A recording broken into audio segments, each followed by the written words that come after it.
Live. Everywhere. On netrootsradio.com.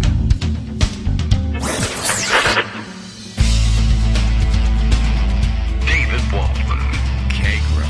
In the morning. Now, here's David Waldman. Hey, good morning, everybody. How are you doing? It is Monday, January 30th, 2023. It was time for a show all week last week, but we didn't have a show, so I don't know why that should be a special thing now, but it is. I don't know, we'll say we're back. We'll see how things go today.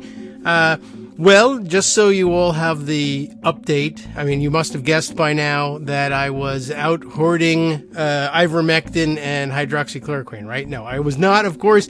I actually took a much more scientific approach to things and stuck with actual human pharmaceutical treatment. So, yeah, after almost 3 years of ducking the virus, it finally caught up to me.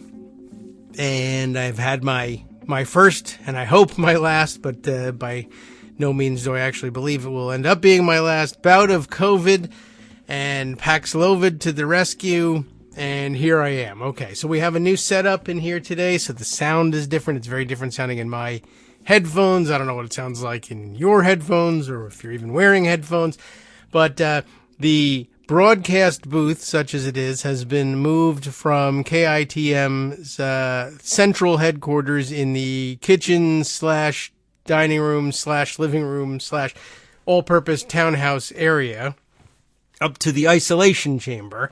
I guess technically, and we'll check in with Greg about how this is actually supposed to work, just to be sure. We've read all the things, but, in reality and practice, this is why you drill these things, so that you remember better. But I'm trying to remember how many days I'm supposed to be in isolation, or whether that even has any basis in science anymore. I think the current guidelines are kind of like, well, we just want everybody to get back to work. So I think the new guidelines are something like 5 days after you first become symptomatic is the peak of your contagiousness, but you can go out, but you're supposed to remain masked all the time, which really means you shouldn't be going out, I guess. So I guess I'm still contagious. So anyway, I'm up in the isolation chamber, which is a hard thing to do here in a townhouse, as we're finding out. It's really impossible. We probably should have saved ourselves the trouble and just said, look, we're all going to get sick. Let's just do it already, And so instead we were sweating it for days on end. I got a lucky break in that home production staff was away from the studio for a couple of days, so that delayed things for her just a little bit, whereas the high schooler was stuck with me. And like I said, in a townhouse, there's no real isolation available. It's just very difficult. And so high schooler has had his positive test over the weekend. Production staff, I believe, having their first positive test right now.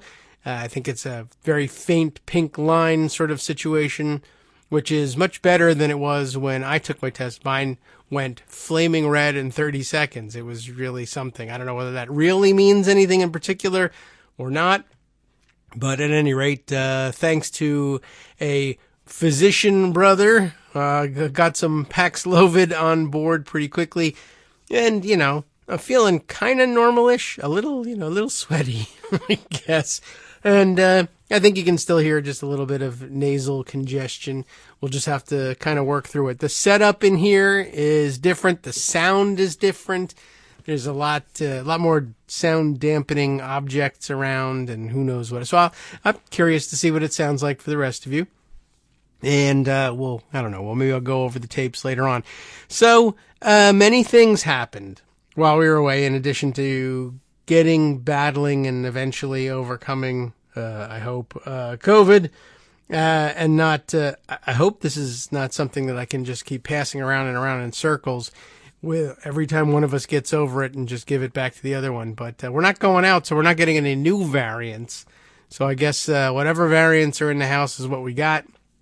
And that's the end. So, as I said, a lot has happened. Pocket is jammed full. I can't even imagine what Greg's raft of stories looks like. but probably, I don't know, flat, floats on water, something like that. Like I said, lots of things to catch up on. Donald Trump, as it turns out, is the most corrupt person ever, and we have lots of new reason to understand why and exactly how. So we'll want to catch up on things like that. And, problems everywhere. But one of them is not our Skype. It's working. It seems to be fine. Greg Dworkin's on the other end of it. Good morning, Greg. Hey, good morning. Hi. So your voice sounds okay. All right. Sorta, Yeah, I got away with a very, I don't know, a good set of symptoms. I mean, if you're going to have them, no sore throat. And I hate having a sore throat. It's very difficult to get through, and just didn't materialize with this. So I was very grateful for that. Well, we can't hear if your throat is sore, No. but we can certainly hear your voice. So, yeah, well, you wouldn't hear my voice. When you're ranking symptoms, what you need is not to have a hoarse voice. And I can't predict what's going to happen in the second hour. Okay, right. Well, me neither. And, I'll do my part. I won't let you talk. Yeah, right. I considered, I really didn't feel that bad. And I thought about possibly trying for a Thursday show. And I said, maybe we'll do the first hour. And if it's not working, I'll go. But that's when it sort of struck me, the broadcast studio is a little too exposed, and I needed to spend some time moving things so that I can't just sit in the middle of the kitchen gabbing with no mask on for 2 hours and then just say, everybody go about your day. That's not isolation. So, right. So that's the sacrifice you all had to make, and I did too, and we both did, as we had stories waiting that we wanted to tell everybody. Well, there's a lot that's happening, and a lot we can discuss, a lot we won't get to. Right. And there's some things I wanted to get to last week that we never did. Yeah, I'm sure. That goes all the way back to Monday. Well, that's the way weeks work. So I had a really interesting, nice and readable initiative guide here from Adam Subko last week that we didn't get to. Okay. Which is just of interest because of the Kathy Hochul situation in New York. That is to say, like an age ago, you have a New York governor trying to push through a nominee that nobody wants and probably won't get there. It's still sort of in limbo at the moment. But we talked on the show about the fact that live on the show, we actually tried to read the New York State Constitution and find where Kathy Hochul could sue on the basis of she has the power to do something. Exciting. We couldn't find it. It was not easy. You're at section 6 or Article 6, page 22, whatever it is we looked at. We couldn't find a thing. And Nothing it turns out, looking at the experts after that show, they couldn't find it either because, it's not there. That's why we couldn't find it. That's what it was. All right. I knew there was something preventing me from reading it. I couldn't. I'm in a COVID fog. I couldn't remember. It doesn't exist. It doesn't exist. So Adam Subko has this really nice guide, which is basically a story about what states do in this particular situation. And it's entitled Constitutional Norms and State Judicial Confirmations. It's at the University of Wisconsin-Madison, so it's sort of an academic look at what states do and don't do and how they differ and how they're the same. And it's just really fascinating because, you can't extrapolate from New York to, let's say, Connecticut. No. Right. All the constitutions are different. There's a lot that's similar, but. So he says, for the first time since New York adopted its current judicial appointment process over 40 years ago, the state Senate's Judiciary Committee has rejected a governor's nominee to the Court of Appeals, the state's highest court. Doesn't happen often, I guess. Beneath this striking development is a subtler but important story about informal norms. The unwritten rules of government drive state legal systems. That's the part I found so fascinating. Yeah. If you write it down, then you can decide whether or not it fits. It doesn't fit. You can't decide whether it's unconstitutional if it's in the Constitution of the state. But it turns out that, like blue slips in the Senate, there are things that just are norms that you accept that really can be changed but aren't. I mean, they can be changed, but they can't. Right. Yeah. Well, it's not done. We have never. How do you know we've changed it if you've never written it down? That's another thing. But all right. The varied landscape of state constitutional norms warrants the attention of scholars, organizers, and reporters alike. I just think that the whole concept here is fascinating and doesn't get enough of a look, so we're looking at it. Yeah. As attention shifts to state courts in response to federal retrenchment, State courts will serve as the final word on a growing list of legal and social issues ranging from bodily autonomy, democracy reform, I would add voting, policing, all the things that are relevant. And this is why states are important. And by the way, Wisconsin has a state court election coming up. So, it all, it's politics, it's policy, it's academics, it's interest. It's all fused together. Yes. And the selection of state court judges will depend not just on the formal mechanisms of selection, which vary, but also the variety of state-specific norms. Now, any given norm may be desirable or undesirable, or its appeal may be contingent, but what's consistently true is that unwritten norms can lead to divergent processes and outcomes, even among states that ostensibly have identical appointment procedures. And anybody who cares about state court should take note of norms, not just laws. Yes. So, for example, consider how norms shape the selection method at issue in the LaSalle saga. That's Kathy Hochul's choice, LaSalle. In 10 states, justices are appointed by a governor and confirmed by a separate body, typically the state senate. Interestingly, in just 10 states. Yeah. If you're a state that elects them, you're saying, I don't understand this New York stuff. What are you even talking about? Right. But, for me, where everything follows the federal model, I don't understand the election states. Yeah, in a majority of states, looking at the Supreme Court, I think it's a good idea. Yeah, in a majority of states, Supreme Court justices are selected by the people themselves through judicial elections. But in Maine and New Jersey, for instance, the governor independently selects a nominee who must also be confirmed by the state senate. Yeah. In Delaware and New York, I grew up there. They submit applications to a nomination commission. We talked about that. That compiles a list of candidates. Basically, you have to pick from one of those candidates. But in Rhode Island and Connecticut, governors follow a similar process, except that the nominees have to be confirmed by both chambers. Oh, okay. That's a lot. Notwithstanding the shared appointment mechanism, I can't even tell you who's on the court in Connecticut. It doesn't really come up very much. They're quiet. Notwithstanding the shared appointment mechanism, confirmation plays a very different role in the selection process among the states, partly due to norms. In some states, confirmation is a contested feature, and governors face a meaningful risk of having their nominee fail. But in others, confirmation is more of a ceremonial feature, and that's the way it's been in New York, and that's why it was such a shock. Take New Jersey. All right, I will. As Senny Youngman would say, please. The Garden State has several unwritten rules surrounding the appointment process: partisan balance, senatorial courtesy, and consistent reappointment. They're not law, but they affect gubernatorial power with nearly as much bite as constitutional mandate. The partisan balance norm, for example, requires the 7-member court to never have more than 4 justices affiliated with a single political party. So it's not in the Constitution. It's just the way they do it. It sounded good at the time. Yeah. Well, it's historically cashed out as 3 associate justices affiliated with each of the major parties and the chief justice affiliated with the party in the nominating governor's mansion. Yeah, probably. Notably, the state's most recent constitutional convention debated but rejected a provision that would codify this. Okay. So that's how we do it, but don't write it down. You're writing down a political... What are you doing? Yeah, right. Conspiracy? You taking notes? All right. Is you taking notes? So nonetheless, members of all 3 branches treat the norm as if it's constitutional doctrine, functionally limiting discretion in how justice is selected and temporarily, and also temporary assignments. The thing that we found in the Constitution is that there are written guidelines for temporary assignments, but not permanent ones. Yes. So once a New Jersey governor nominates somebody, their candidacy is subject to the norm of senatorial courtesy. Under this practice, the state senate declines to consider a gubernatorial appointment for confirmation if a single senator from the appointee's home county objects. That should be familiar for those of you familiar with senatorial blue slips. Right.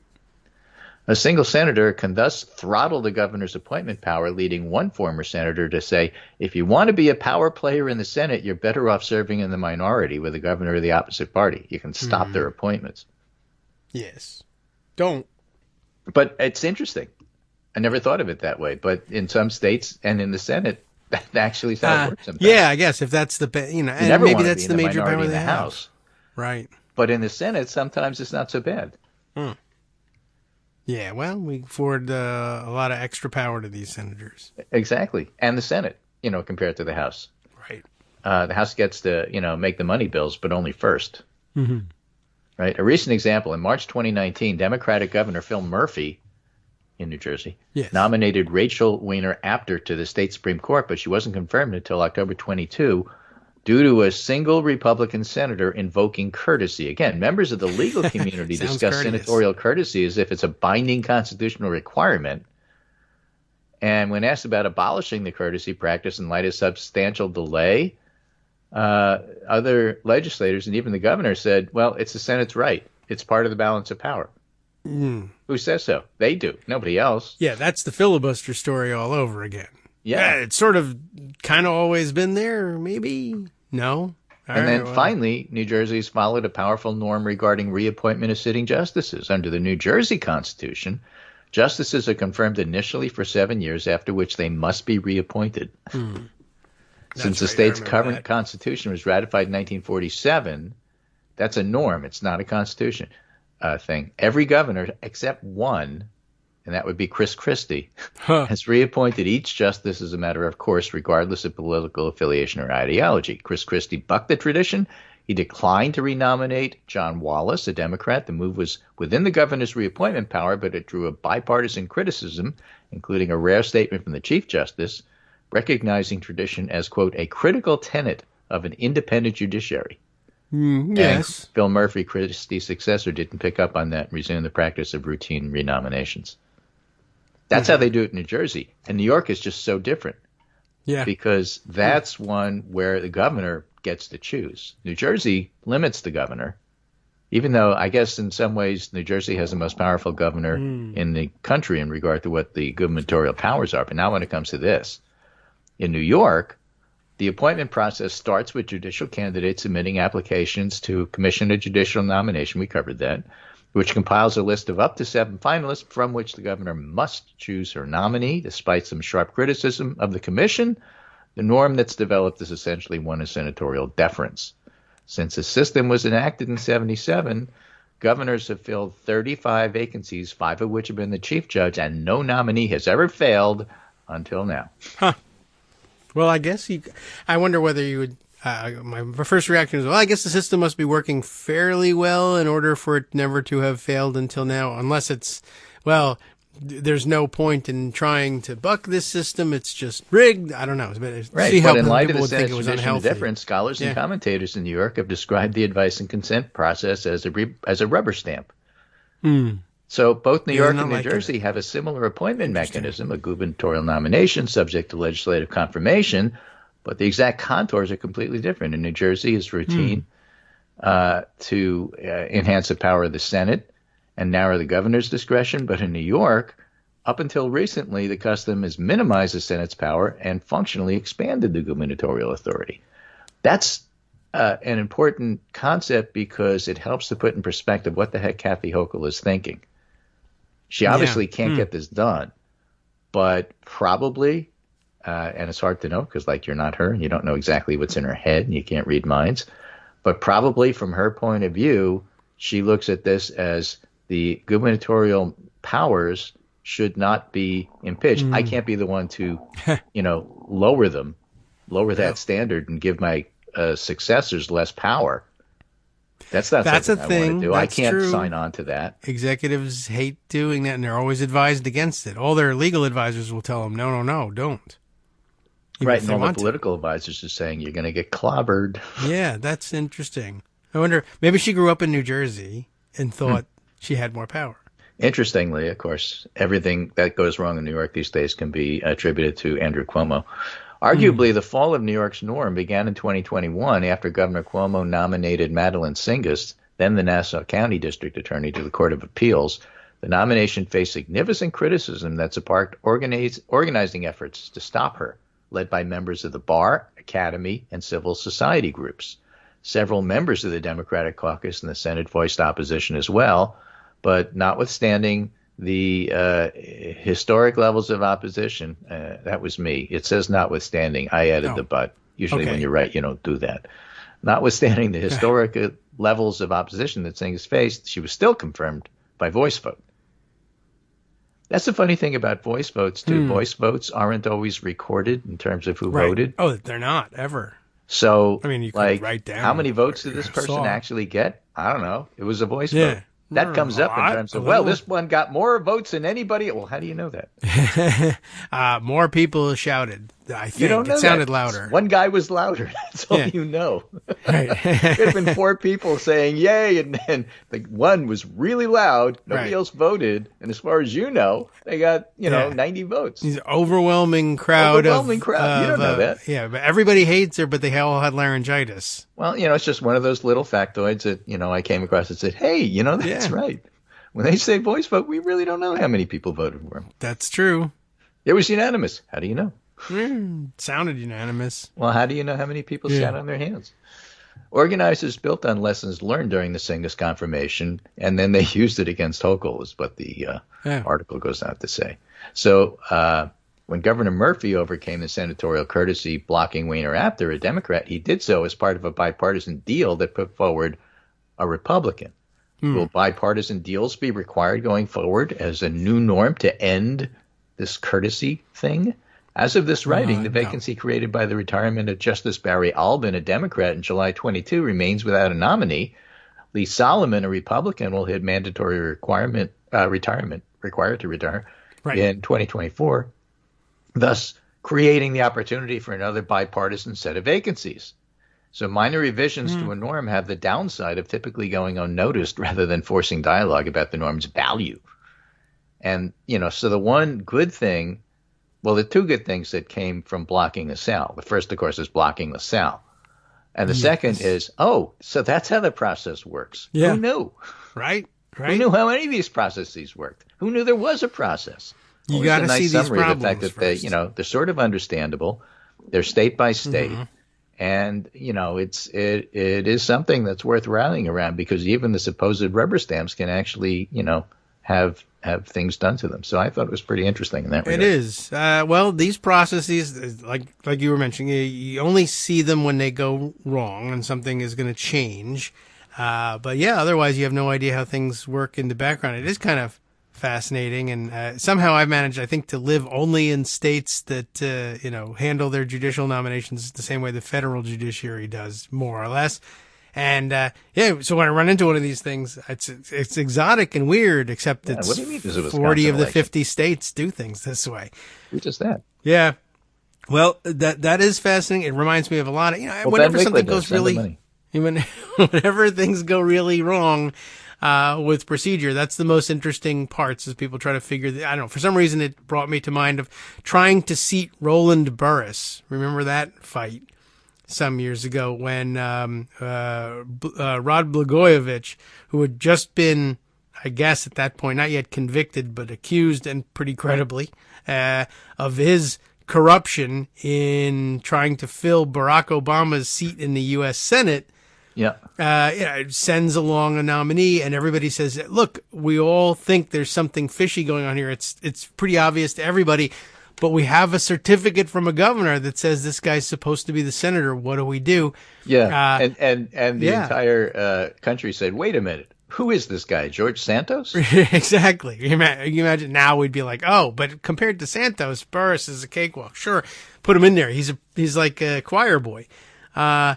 Santos, by the way, may wind up being convicted of money laundering before Kevin McCarthy ever gets around to do anything about him. Oh, okay. Well, I'm sure Kevin McCarthy, it's probably a great relief to McCarthy not to have to decide what to do, have his hand forced instead. Well, no, he'd still have his hand forced. Just getting convicted doesn't get you thrown out. No, but he'll have to come up with... it's a norm, but it's not like a written rule. He won't have to decide things. Yeah, that's true, right? There's no written rule that says I have to kick him out just because he's been convicted.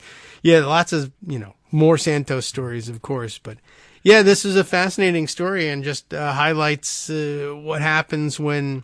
what if you just don't do the thing that everybody has always done? Oh, I hadn't thought about that. Right. Well, so he's talking about the states, but, the conclusion at the end, I think, is still relevant. Constitutional norms typically receive little attention as much as their application is hard for the public to perceive. But as more attention shifts to state court judges and how they're selected, these norms are worth a closer look. Senatorial and House norms are also worth a closer look. But I'm confident that I can say over the years and years that I've been on the show, it's basically what I do is I ask you about, like, is this a rule? Is it a norm? Why are they doing this? Since when? How come? Yeah. And how do you get around it? I mean, that's the basis of, half of my commentary is asking you these questions. Well, this was a great choice, I think, given the fact that there was just far too much to cover in terms of actually, we'll discuss every item that's been in the news for a week. What a great return. This is a great story and a very KITM and a very Greg kind of story. Mm. So here are some other things, speaking right. of great stories to cover. There are and we'll cover a lot of this after the break. The pundit roundup today is the rich and powerful live by different rules, but progress can happen. Will Bunch, for example, is getting around to the fact that the New York Times never told their readers that they were taking tips from crooked FBI agents to screw Hillary. Yeah, womp womp. Yeah, thank you. That's Right? true. We now know he's a incensed. special FBI agent is accused of working for the Russians. That's what I wrote. It's getting very hot in here, but the New York Times should indeed be held as responsible as anyone. Sure. It set the incorrect tone that got Donald Trump elected, and its staff has never apologized and has never been held to account. That is all true. That includes Maggie Haberman. But Will Bunch has a whole column about it. We'll talk about it after. The New York Times should tell readers whether it helped crooked FBI agents get Trump elected in 2016. Yeah, yes. They should. Yeah, I think so. They should consider giving that some time. But not a great record of self-reflection among the New York Times reporters, staff. No, they get very uppity and they get very angry and they get their dander up and they have thin skins and they get really upset if you say anything bad about Maggie Haberman or any of them. Yeah, and it's like, we're just doing our job. No, you're not doing your job. See, that's the issue. Stone did his job. You didn't. You're not I.F. Stone. That's an interesting way of putting it, right? Well, we were just doing our jobs. Well, let's talk about that because I'm not so certain that you were. They always fall back. Well, this is what happened. This is what these people said. Yeah, I know, but that we all have ears for that. So, When were you going to do something? I got something to say about that too. Hi, everybody. It's me, David Waldman. Yes, the same guy who interrupts you all the time. Interrupting you one more time just to tell you again, another reminder that your contributions are what keep this show on the air, and Patreon.com, Patreon.com, is still among the easiest ways to make the sustaining subscription donations that keep us afloat. Are you ready for the pep talk about how our Patreon campaign is still going strong and growing? Well, too bad. Yeah, the plain fact is we actually are headed in the wrong direction, and whereas we once had about 175 monthly patrons, we're now actually down below 150. Time to recruit some more. Not exactly the kind of news I wanted to share, but there it is. For those of you in a position to support the show, Patreon.com does make it easy to make those secure, recurring monthly contributions to do so. Patreon.com/KagroX gets you straight to our donation page. We've been through a lot together. The worst of the pandemic, we hope. The worst of the insurrection, we hope. So go ahead and treat yourself. You don't need an excuse. Give yourself the gift of a little something you enjoy in life. Support the show. And of course, if you happen to prefer using PayPal or even the Square Cash app, we're up and running on those options too. So thanks again, everyone, for all your support. We couldn't, or at least shouldn't, do it without you. Hope you'll be on board soon too. Thanks for all your support. All right, welcome back now to the Kagro in the Morning Show here on Netroots Radio. All working so far. This is pretty good. How are we doing, everybody? I feel like Ed Koch. Nice to be back. This is my pundit roundup today, as I mentioned, is rich and powerful live by different rules. They do. But progress can happen. That was the title. And another of the pieces I included, I just thought was interesting because I always find the Republican Party interesting. They're like so weird. I mean, not interesting in a good way. I wish we were like them. It's like interesting. Oh my gosh, people actually vote for that stuff. This coronavirus is so interesting. For instance. So, political playbook. The one Republican message that keeps failing. You know what? What fails is the message is time for a change. Every time they do that, they lose. Okay. And Politico mentions that in terms of Ronna McDaniel winning, Kevin McCarthy winning, survived. Mitch McConnell winning. and says, when it comes to Trump, he's got to be the favorite because it's the Republican Party, because that's what they do. Yeah. So when you look at the McConnell race, the McCarthy race, and the McDaniel race, these are all, McLeadership races. Yeah. The three races had unique dynamics, but they had one big thing in common: Republicans making the case for fresh leadership all failed. So Kevin McCarthy, by a squeaker with bribes, won his race. McConnell won his easily. Ronna McDaniel was threatened by outside people, and there's been a lot of coverage about that. She won relatively easily, as we predicted, and for the reasons that we predicted, which is to say, Politico actually said, yeah, we got snookered. We thought it was going to be a closer race than it was because we thought outside pressure had a chance of working. It didn't. Ha, ha, ha. There was no possible way. And this is, RNC is totally an insider game.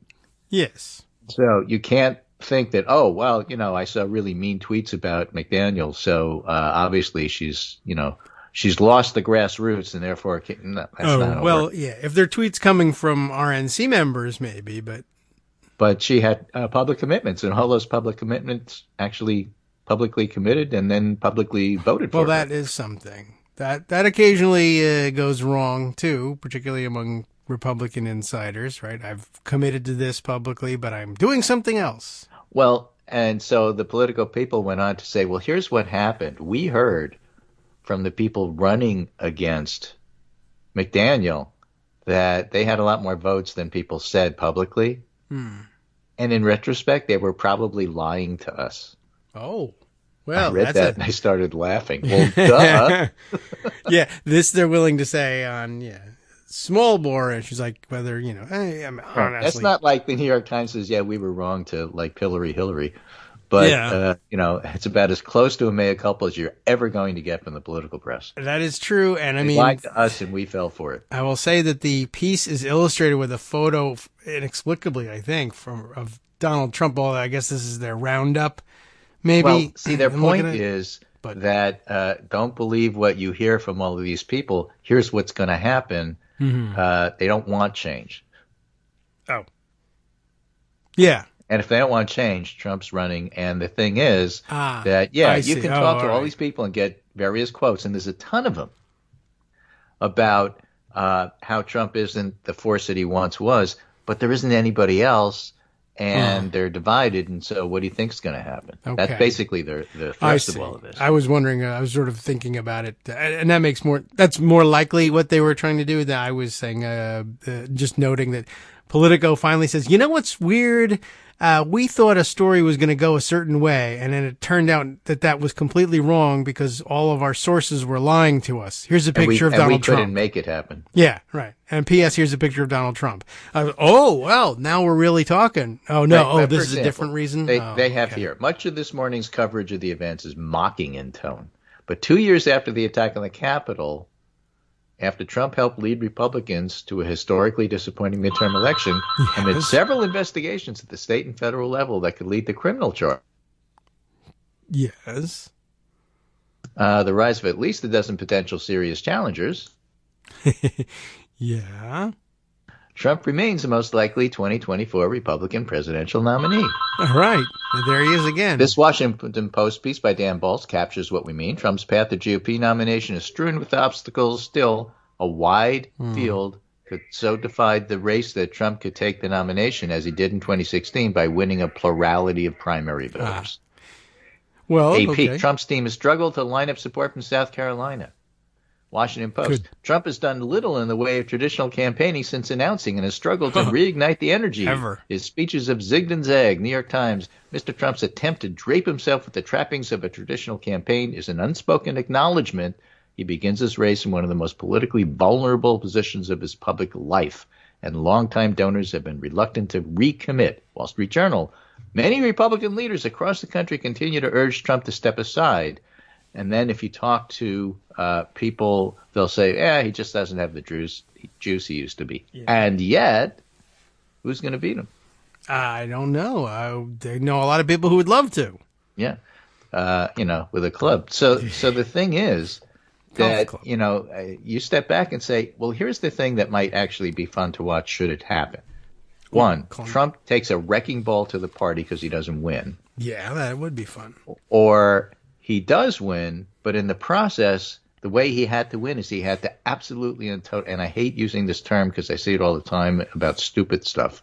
Oh. I had such a bad tweet. I destroyed this guy. No, you're not destroyed, right? You destroyed the guy if he like gave up what he was doing and went to a Tibetan monastery for the rest of his life. But, if you just had a really funny tweet that nobody else saw, you didn't destroy anybody. That's true. But what if Trump actually destroys the career of Ron DeSantis in the process of trying to win the nomination? That would be fun to watch. That would be fun to watch. And I'd love to see somebody live up to the hype of destroying somebody. I agree. I see that all the time, right? I just totally destroyed this pizza, in a way. Right. I totally destroyed this difficult video game in my 72nd try. The boss's third form. That's one of the Trump is in his third form right now, so the problem is that if you lose, you have to start at the beginning and beat the first two before you get to the third. So, in any case, I thought it was interesting in that regard. Yeah. So if you are a powerful person, you still wind up getting protected. But Georgia is looming. They had their discussion with the judge about whether or not to release the special grand jury report with recommendations. Those recommendations have been made to Fani Willis, the district attorney. She's mulling them. She's a muller. She's said that her decision is imminent. We still don't know whether we'll find out exactly what they recommended, but we will find out what she does about it. And that's like soon. So that's the first time that Trump actually may be held into account. The stuff that the Department of Justice is doing with the special prosecutor is still moving along. Every now and again, we hear these, okay, this one was subpoenaed, that one was subpoenaed, so they're being pretty real about it. And, the idea that let's just cover Trump as if none of this is happening, it just doesn't make any sense. At the same time, we are trying that again. Pence was found with some classified documents. Yeah, I may so all of a sudden, it's a non-story. Like, who cares about classified documents? Right. They all do it. Let's move on to something else. Wait a minute. You were just pilloring Biden over this. Right. Here, I thought we had established a norm with the special investigators for everyone. I'm sorry. That's just the rule now. And the fact that the Department of Justice is moving along, despite the fact that the press said, now that Biden has some, and especially now that Pence has some, that obviously means it's a non-story for Trump. Well, tell that to the Department of Justice. Yeah. Well, don't tell that.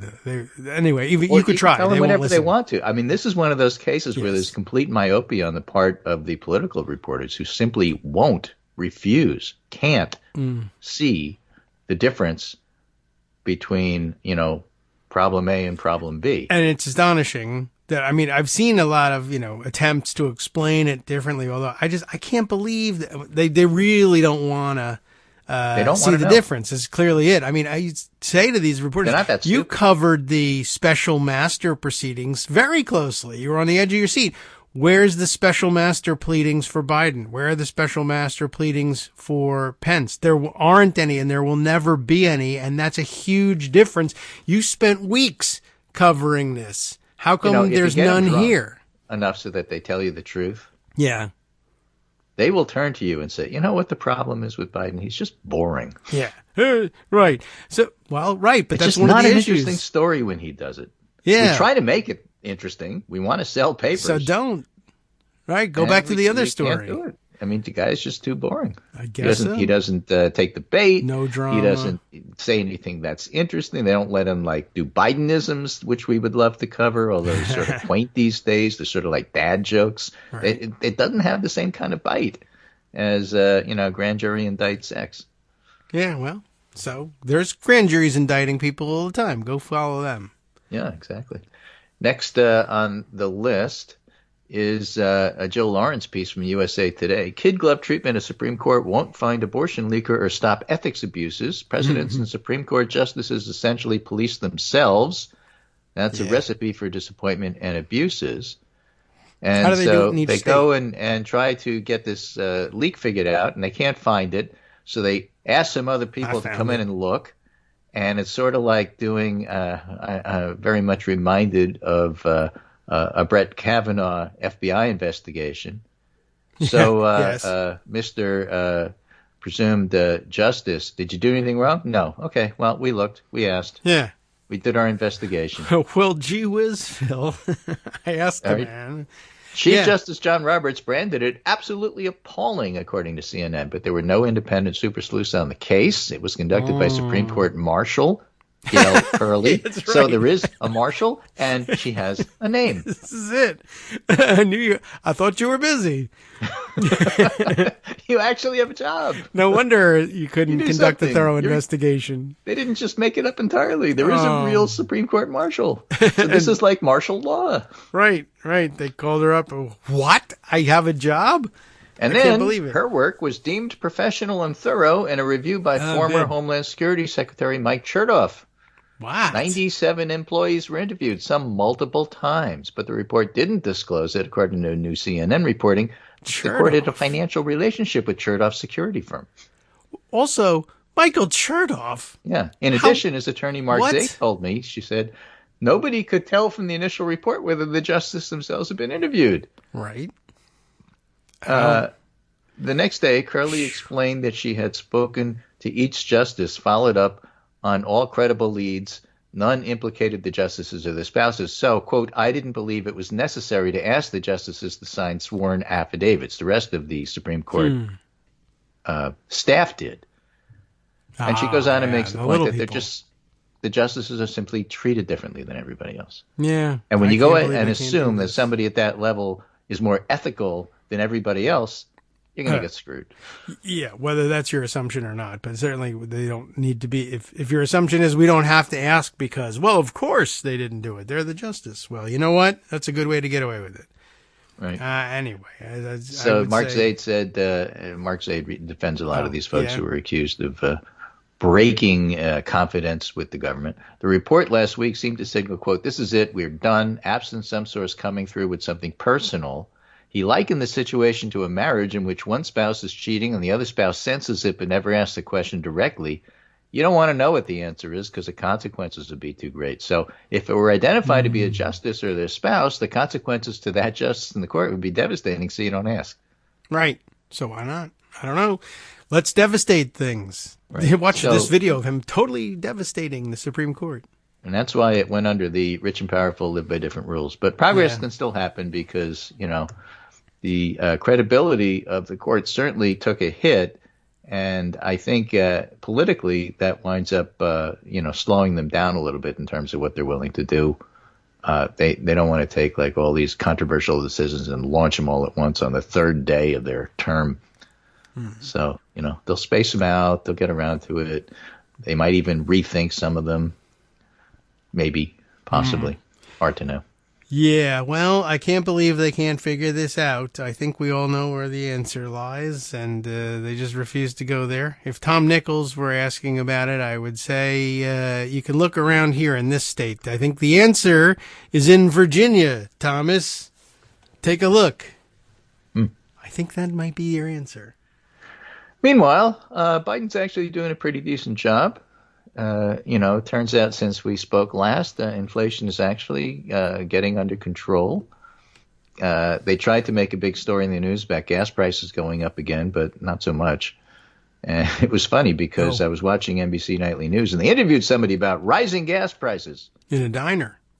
And the guy said, yeah, going up is kind of annoying, but I have to tell you, it doesn't matter to me nearly as much as what you pay at the grocery. I don't think that was the soundbite they were looking for to put on TV. But they probably could have worked around it and used that if they had been clever enough. But they had set up for a gas story, so I looked at the prices that they claim. So, and actually, the anchor, goes on and says, "So, what's the most expensive gas you've seen?" Well, that's not really telling us what's going on. I mean, you can't imagine. That you're actually trying to get to what's the substance of the story if what you're looking for is the highest possible quote. Right. There's that place in California that they always stand in front of it. They're always selling it at $7 a gallon no matter what. Yeah. Trump gas. But it's always cheaper in New Jersey. I don't know why. Me neither. I've never understood that. the place where you can't get self-service. So they always, for decades, said, well, yeah, you're going to have to hire labor to pump the gas. That means higher prices. Except in New Jersey. Isn't it something? I never understood that, but right. So here's a piece in The Atlantic by Franklin Foer. For How Joe Biden Wins Again. Biden rest stops as far as the eye can see. What? And he's talking about the infrastructure thing. Oh. And Biden's frustration with Obama was that he didn't sufficiently consider the marketing potential of this stimulus. Obama frankly admitted he took perverse pride in how his technocratic administration constructed policy without regard for political consideration. Mm-hmm. The 2009 Recovery Act included tax cuts, but intentionally didn't advertise them. In other words, he didn't send out a paycheck with his name on it to everybody. And that's exactly what Biden wanted to do. So now that he's president, Biden is his own self-anointed sheriff. In its first 2 years, his administration passed ambitious, expensive legislation, Infrastructure Investment and Jobs Act, CHIPS, Science Act, the Inflation Reduction Act, and then, of course, whatever he spent on COVID. So Biden could break his hand signing all the checks that his administration is about to write, but overseeing those investments will allow Biden to fulfill the two grandest ambitions of his presidency. The first ambition is both lofty and self-interested. He's long argued that democracy will prevail in its struggle against authoritarianism only if it can demonstrate its competence to the world, and that means passing legislation. And the subtext to that is a piece that Paul Krugman wrote rounding up some of this, that I had in the Pundit Roundup as well, probably the other day. I don't know if I had it today, which basically goes on to say that, you know what? Biden is betting he can make a dent in rural areas, not necessarily win them, but at least cut down the percentage of loss, which is often enough for him to win states, by investing in them and showing that, you know what? The government can actually do some good for you. And that's why all those rest stops was mentioned in the article. This is the kind of stuff people see. Yes. Biden intends to deluge this group with relentless salesmanship, christening new airports, standing next to local officials as they break ground on new factories. When he daydreams in the Oval Office, he imagines omnipresent road signs announcing new government projects in his name. There will be Biden rest stops as far as the eye can see. I guess so. There was a time, right, as I recall, that I think they had to pressure the Obama administration into doing the infrastructure, your infrastructure bill dollars at work. I remember that. Well, that is remarkable that it didn't occur to him to do that. But that good politics make good policy. That's really what this comes down to, and that's Biden's mantra, which it says here in the article somewhere. Oh. Good politics makes good policy. I've always said that. I'm a policy guy. The reason you do politics is to get your policy enacted. Yeah, I thought so. Politics is not a thing in and of itself unless that's your job, and it's not mine. Yeah. Well, it's an interesting My job different isn't to get approach. reelected. Okay. I mean, that's what we're all supposed to be doing with it. That's true. And it is remarkable that that the publicity part of it was not a part of Obama's style, which is amazing considering, how quickly he rose. You would think that that would just be a natural thing for him, but all right, not everyone's strong suit. So his second ambition is far trickier. He doesn't just imagine scattered projects. Oh. It isn't like just the Vince Lombardi rest station on the New Jersey Turnpike. Right. Yeah, which is pretty famous. He wants to comprehensively change the economy of entire regions of the country. That's where the red state world stuff comes in. Okay. By geographically concentrating investments in broadband, airports, semiconductor plants, universities, he can transform depressed remnants of the Rust Belt into the next iteration in North Carolina's Research Triangle. By seizing the commanding heights of the industries of the future, he can reindustrialize America.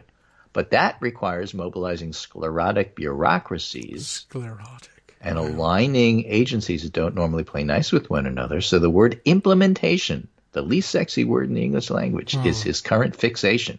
He thinks the latent potential of these projects can be realized only if he pays close attention to them. That's a good thing. Yeah, I mean, as personal projects for presidents go and as alliteration goes.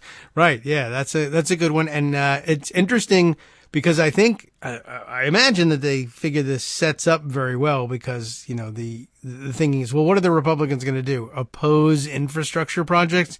And the answer is yes, that's what they'll do. But then they figure, well, great, because they're popular and I'm happy to have them out there opposing them, and we'll definitely draw that line. And it's true. I think that's about all you can get out of it, because there will be a lot of these projects end up getting blocked.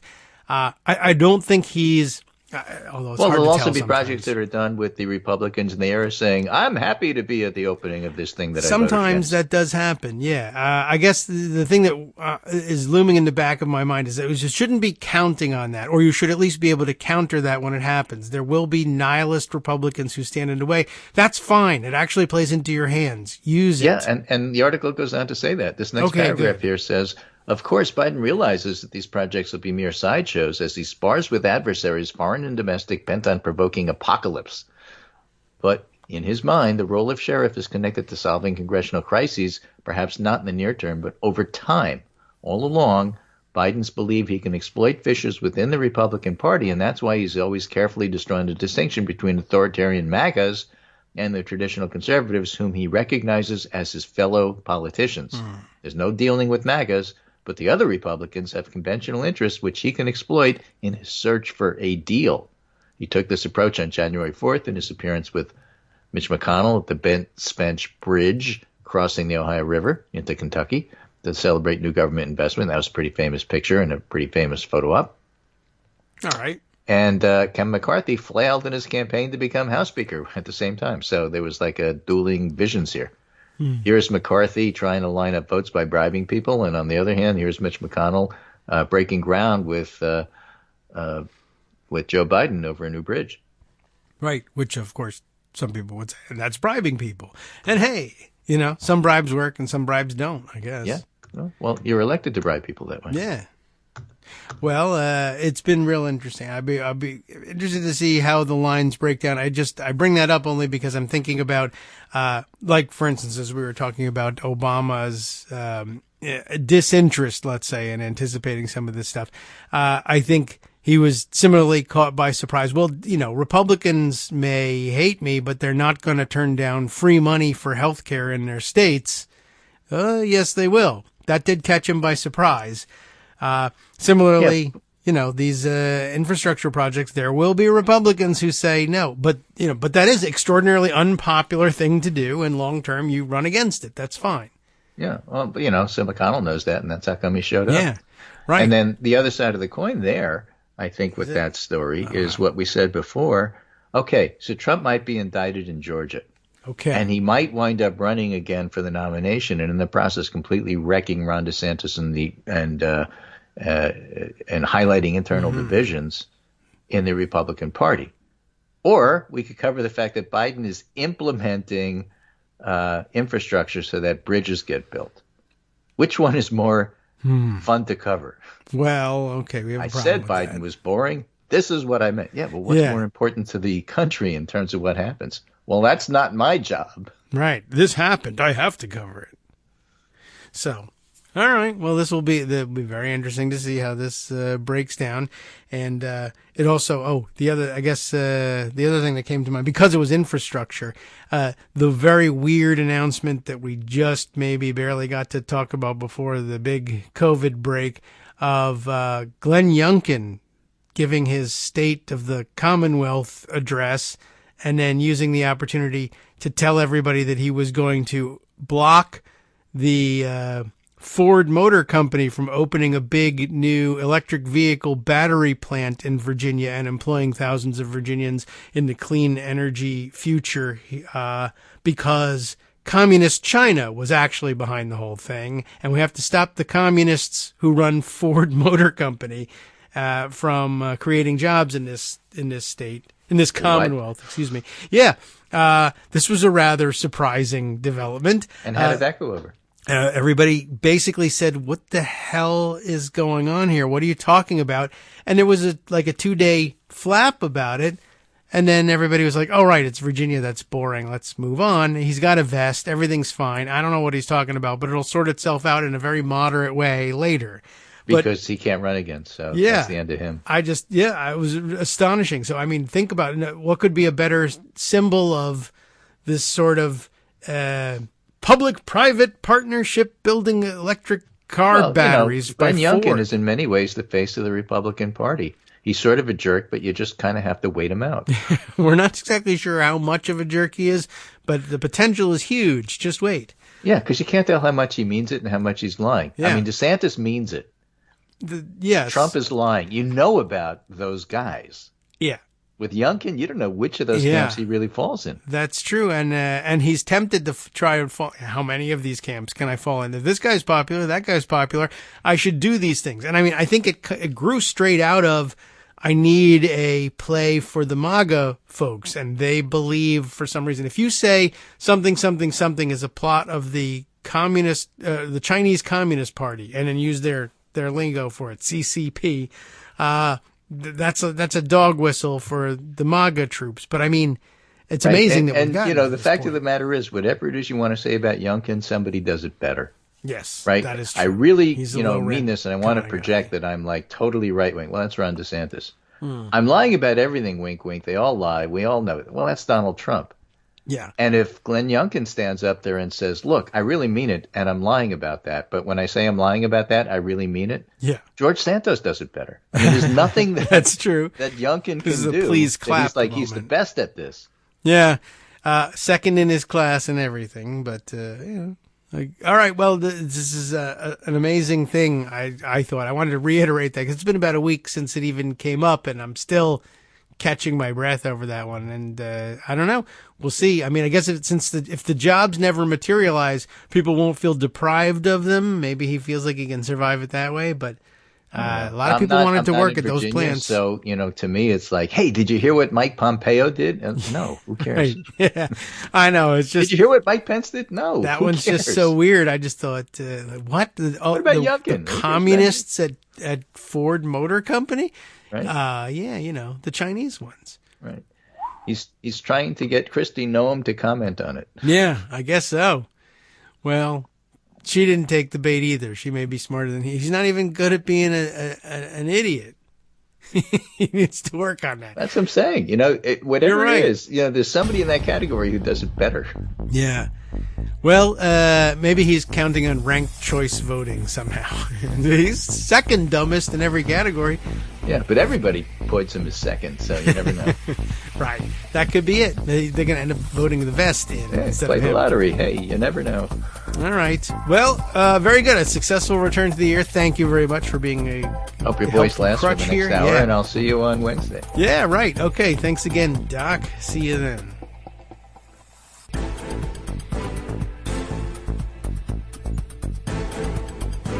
All right, welcome back now to the Kagro in the Morning Show here on Netroots Radio. Boy. Okay, well, will I be able to keep oxygen levels up for the next hour? We'll find out. And I'm now seeing already a difference in the acoustics. One, with Greg gone, but two, I'm trying to adjust to this new desk as well, and I think I'm going to have to move the microphone around a little bit to give myself a better angle on the screen so I can read you these stories. All right, so many things have been happening, and I really don't know how to sum them all up, and I think we're just going to have to, spend a week racing through all of the things that I put aside, and even though I didn't put them aside in any particular order, we're going to have a lot of jumping around. And so there'll be a lot, I think, of time spent over the next week saying, remember that story I read? I don't remember which day it was. One of these days, it was about this. Yeah. So we're going to end up connecting things that way. Let's see. First of all, I think the story that we got to start with, oh man, I couldn't even tell you.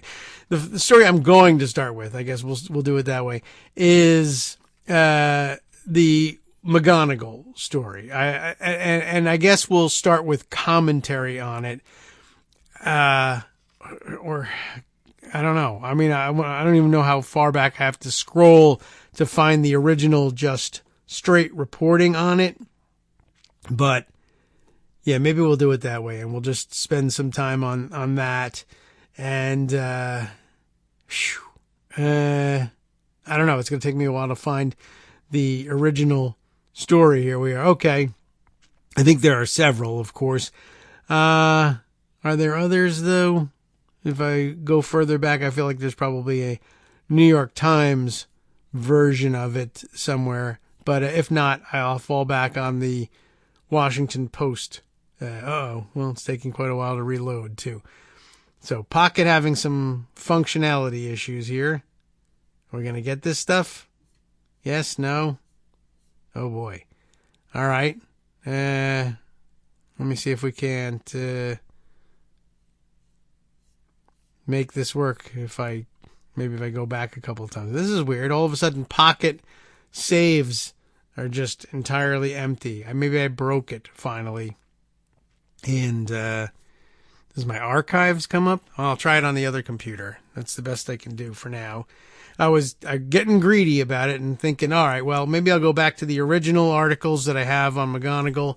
There they are. All right, so now it's going to take me a little while to scroll back again. And then I thought that and then some commentary articles on it that I think need to be shared. But I know this is quite annoying. I'm sorry, but first day back in the brain fog, I guess. I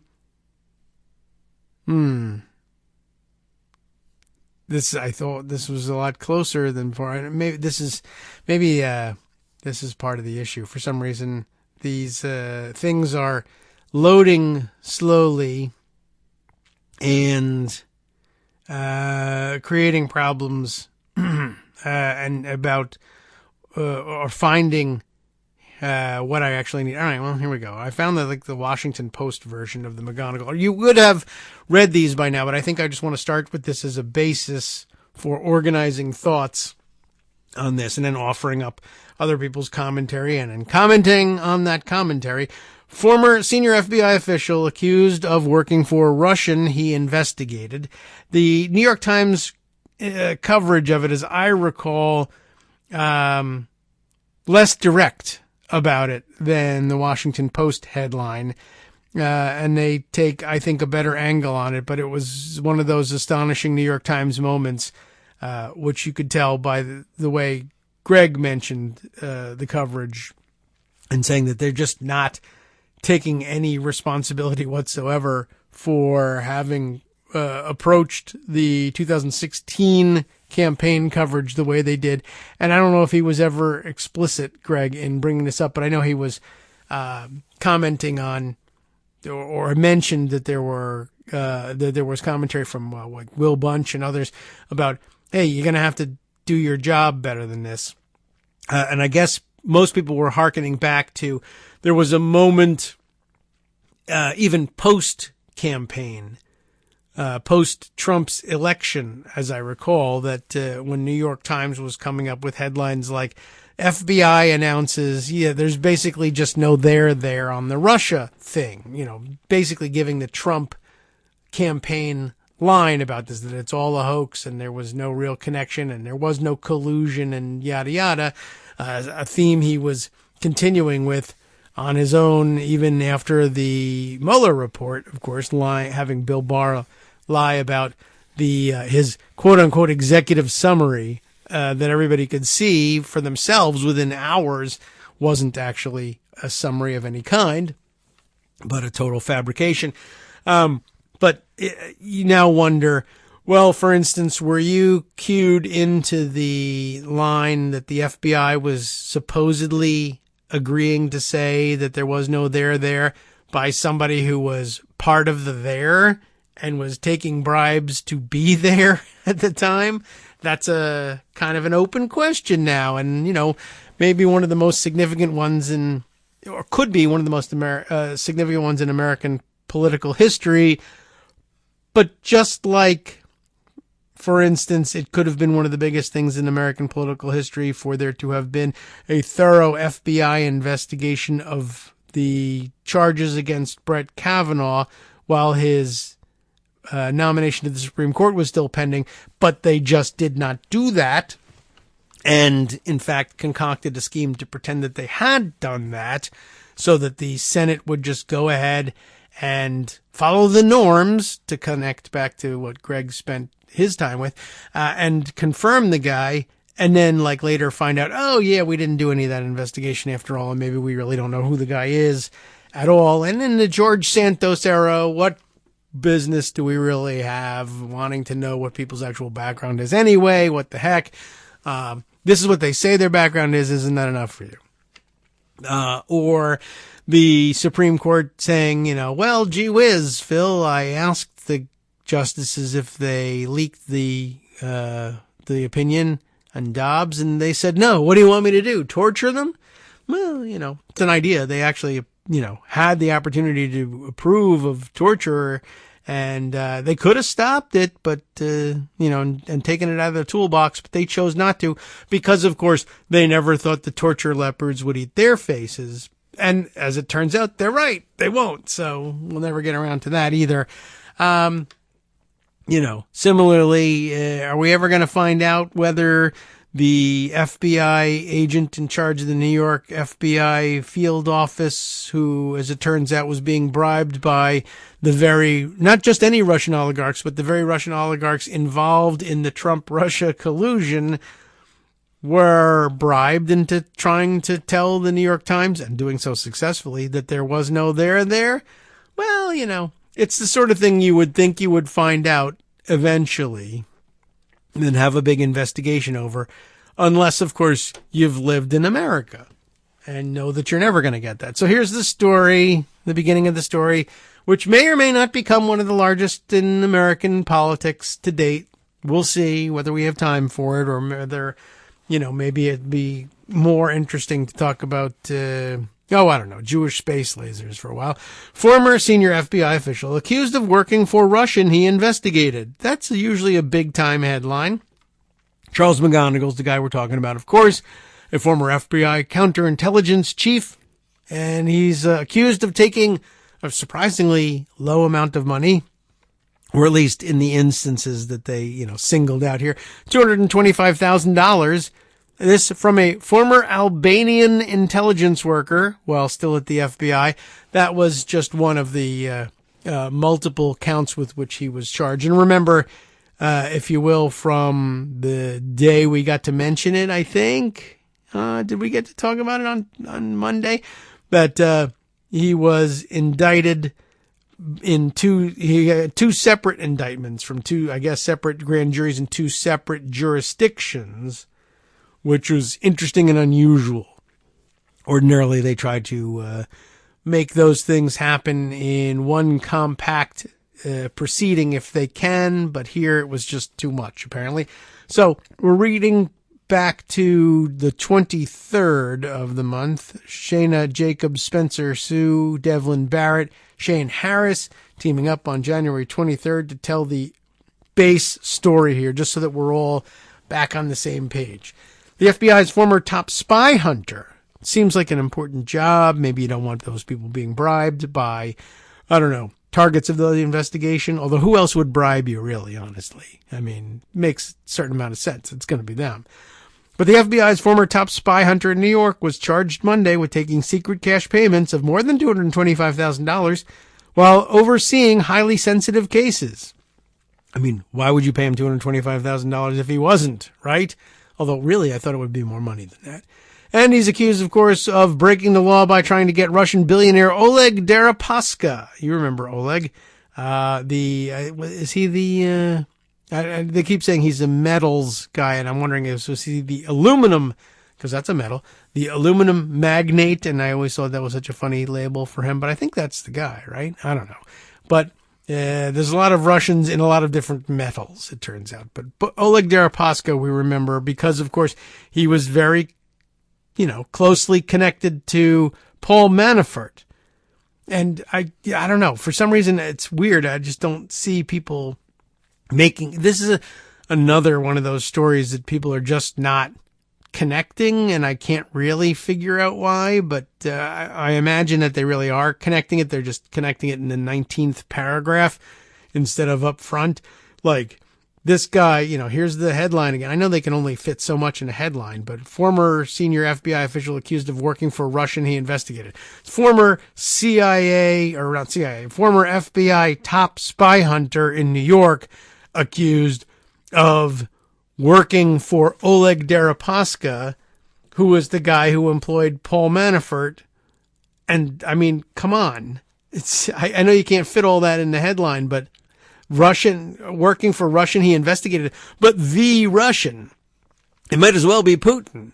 It's like the top oligarch and the most known and most connected, most colludey of all. Rudy Colludi of collusion here. It's remarkable. Just, all right. Well, we'll read their straightforward reporting on it. I got to get back to this. All right. So, these are all, of course, accusations that shocked the cloistered world of his fellow high-ranking intelligence officials. Like, the sort of thing that you used to think that they would tear him apart for. But now you just say, well, get a lawyer. Good luck. Charles McGonigal, 54 years old, who retired from the FBI in September of 2018, was indicted in federal court in Manhattan on charges of money laundering. And nobody does that in Russia, right? Money laundering, violating U.S. sanctions, like, come on, there's only one country under those sanctions, and other counts stemming from his alleged ties to Deripaska, an ally of Russian President Vladimir Putin. Yes, true, but also heavily involved in Ukraine, and that's how he got to know Paul Manafort, the whole story. I don't know. There's no way to cram it all into one paragraph, I understand, but it just feels like, can't we get to this already? Well, we can't if I don't stop talking. Anyway, in his role at the FBI, McGonigal had been tasked with investigating Deripaska, whose own indictment on sanctions violation charges was unsealed in September. But again, secondary, I think, right now to telling the rest of this story. A second indictment filed in Washington accused McGonigal of hiding payments totaling $225,000 that he allegedly received from a New Jersey man, there's New Jersey again, employed decades ago by an Albanian intelligence agency. You forget that there even was one, but not if you're Albanian. You probably never forget. The indictment also accused him of acting to advance that person's interests. Okay. McGonigal's alleged crimes may undercut Justice Department efforts to ramp up economic sanctions on wealthy Russians after last year's invasion of Ukraine. I could see that, but again, less of a story to me than, Deripaska connection. The twin indictments are also a black eye for the FBI, alleging that one of its most senior and trusted intelligence officials accepted large sums of money and undermined the Bureau's overall intelligence gathering mission, which that just seems like tossing a bone to the Trump campaign, because their take on all of this is, see, I told you that the FBI was totally corrupt. What did I tell you? Yeah, they were corrupt on your side. They were taking payments from the guys who you were taking payments from to cover up the fact that they could see that you were taking payments. I told you it was corrupt. I told you, and I'm the only one who can work the system. It doesn't say anything exculpatory whatsoever. It's more damning than ever. And yet, to Trump, to his fans, what's the point in arguing about his logic? McGonigal was arrested by agents from the Bureau, where he had worked for 22 years and where he rose to one of the most prominent counter-espionage positions in the United States government. Given his former role, the investigation was run by FBI agents in Los Angeles and D.C. rather than in New York. Okay, sensible. FBI Director Christopher A. Wray said the case showed the FBI did its duty. The way we maintain trust and confidence of the American people is through our work, showing, when all the facts come out, that we stuck to the process. Process is always important. And we treated everyone equally. Even when it's one of our own, Wray said in a statement. We hold ourselves to the highest standard, and our focus will remain on our mission and on doing the right thing in the right way every time. Well, you hope for that. Through his lawyer, Seth Ducharme, McGonigal pleaded not guilty to the New York charges at a brief appearance on Monday where he was released on bond. Ducharme, a former Justice Department official who recently served as acting U.S. attorney in Brooklyn. That's right, you heard the word acting. He said outside the courthouse that he looks forward to reviewing the evidence. That'd be a big part of his job, I think. He should look forward to it. But we have a lot of confidence in Mr. McGonigal. Well, not really. We don't. As you all know, Charlie's had a long, distinguished career with the FBI. He served in the United States for decades. Ducharme said, "This is obviously a distressing day for Mr. McGonigal and his family. Who cares? Throwaway line. I shouldn't have read it." McGonigal is scheduled to appear via video link in federal court in D.C. on Wednesday. I was sick. I missed it, but maybe you heard about it. In that case, prosecutors alleged that from at least August of 2017 and continuing after his retirement from the FBI, McGonigal fails to disclose to the FBI his relationship with the former Albanian intelligence worker, described as Person A, because you probably can't pronounce his Albanian name, in charging papers. He also allegedly failed to disclose that he had an ongoing relationship with the Prime Minister of Albania, the indictment said. Since 2013, Edi Rama? I mean, it's Albanian, but I mean, Rama. So who knows? I wonder if any of you are like, well, come on, Prime Minister of Albania. I know. Okay, well, good for you. I don't.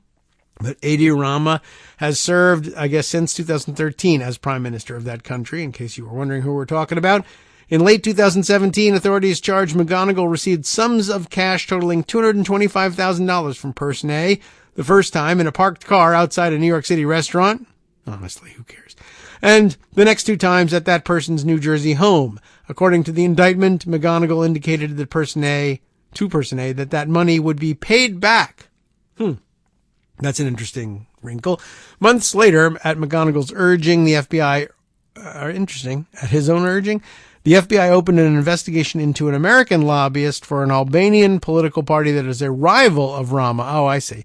An investigation that used Person A as a source of information, authorities said. So basically, this is kind of interesting. Right. So this is the bribery part of it. What were we asking you to do? Presumably it was this. I have political rivals. I want them investigated. In other words, a reverse Ukraine play, except, it was our pleasure, I'm sure, to investigate. It doesn't have the same political impact as investigating either a political rival here in the United States, because, U.S., Albania. In terms of international influence, no one ever suggested that the Prime Minister of Albania ought to be regarded as the leader of the free world or the leader of the captive world. I don't even know where Albania stands these days, quite honestly, in between those two worlds, those old world views. But at any rate, that's interesting. I guess, we've been told for a long time that was a very old school Eastern Bloc type of play, right? We're going to have another government level charges of corruption of some kind against my political rivals so that the fingerprints don't come back to me. Anyway, that was not the only instance in which the indictment suggests McGonigal used his job for the benefit of people with whom he had undisclosed financial or personal relationships. In a 2017 trip to Austria, McGonigal and a Justice Department prosecutor interviewed an Albanian business person and politician who had previously told McGonigal that they wanted to someone to investigate a death threat against them, according to the indictment in Washington. McGonigal had been introduced to that individual by Person A, the indictment charges. As I was reading that, I remembered the other thing I wanted to mention about the paragraph prior. In addition to being a reverse Ukraine play and looking to get another government to announce, that there was an investigation ongoing against your political rival, there was the fact that the Person A's testimony, Person A who was already bribing McGonigal, that person was then able to give testimony to bolster the charges that there were being asked to manufacture or at least, announce. Maybe there was some real basis in their corruption, but it was interesting that their own testimony was used to bolster that investigation, which of course, once again, every Republican accusation is a confession. This is the Trump Republican accusation, about the Russia collusion hoax and the Mueller report, and more specifically the Steele dossier, and that all of my political rivals make these charges against me, and you're using their charges against me to launch as the evidentiary basis for launching a government investigation into finding out whether it's true. And it's kind of interesting now that you say it, now that I'm saying it that way, that's even an issue, given that it's like, well, what you're basically saying is somebody accused me of breaking the law, and then your beef here, if I understand you correctly, is that a law enforcement agency heard that complaint and said, let me see if there's anything to it. And then, later found that there was. But you're like, well, you can't use that guy's evidence in order to open an investigation against me. That's weaponization of the FBI. Oh, I mean, how so? How is that different from, hey, I have evidence that, I got a tip for you. I think this guy is taking a bribe. Yeah? Well, we'll look into it. Of course. When has that become an issue? But, now all of a sudden, well, you can't use that because it's partisan. It might be. It might not be. We're going to check it out. Well, you shouldn't have. This is, we accuse you of corruption because someone told you I was committing a crime and you looked at it and you thought, yeah, there's a pretty reasonable chance that he is committing a crime. Well, you shouldn't have looked because obviously they're going to say I committed a crime because they hate me. Well, they may hate you because you're a criminal. That's a possibility. Has anybody ever thought of that one? I was sort of astounded by all of that too. Like last week, I wonder what it is that makes Donald Trump keep thinking that everyone hates him so much that there would be a snap to put together a government and society-wide conspiracy to frame him as a cheater, a thief, and a criminal. Everybody hates me. It's really weird. I can't figure out why it is. They must all be colluding against me. Or, they've been watching you and they don't like you because you are a criminal. That's why it's so easy to believe. Anyway, and that's why it's so easy for you to believe that everybody hates you so much. They do. You're horrible. That's why. Anyway, I just thought that was kind of an interesting thing too. That once again, a Republican accusation turns out to be a confession. Well, then we're going to have our own Steele dossier too, and we're going to use Chris McGonigal to be the guy that believes it this time, and Person A will be the conduit, the Steele dossier of all of this. Anyway, back to the story. The following year, McGonigal allegedly asked the FBI's liaison to the United Nations to arrange a meeting with the then U.S. Ambassador Nikki Haley. Wow, how did that work? Or another high-ranking official, as well as a former Bosnian defense minister and founder of a Bosnian pharmaceutical company. So, all right, he's doing influence peddling while he's in office. The indictment says McGonigal's associates sought that meeting for political reasons that would have benefited Person A financially. That's what would make it a crime, I guess. At the time, the indictment charges McGonigal suggested that the pharmaceutical company pay $500,000 to a company registered to Person A as a fee for arranging the meeting. McGonigal's like, I guess he's trying to avoid detection by having the money go elsewhere and then have it, handed to him in cash later. Current and former U.S. officials who know and have worked with McGonigal said they were shocked by the indictments. A senior FBI counterintelligence official, it is shocking because of that. McGonigal had access to an extraordinary amount of sensitive information, probably has it in his house, potentially including investigations of foreign spies or U.S. citizens suspected of working on behalf of foreign governments, these people said, speaking on condition of anonymity, but of course, because of all the reasons that people usually speak that way. By the way, if you're listening, whoever you are, I imagine they're searching his house already, but I guess we'll say this rather than as an instruction to anybody searching his house, because they know what they're doing when they're looking. So far, they find classified documents wherever they look, but I'm just curious whether any would turn up in his house. It's not simply something presidents and vice presidents do. It might be something everybody does. Anyway. Moving on. According to the New York indictment, a law firm retained McGonigal to work as a consultant and investigator on the effort to get Deripaska removed from the sanctions list, which really should be like, no way, no one's ever going to do that already. But, maybe in 2016 it didn't look that way yet. He was listed as a consultant and arranged for $25,000 monthly payments to be sent to an account controlled by another person, so that he wasn't tagged with it, an interpreter for the U.S. government who was a former Russian diplomat. That also probably, shouldn't happen. But anyway, the interpreter, Sergei Shestakov, I don't know how they pronounce that one.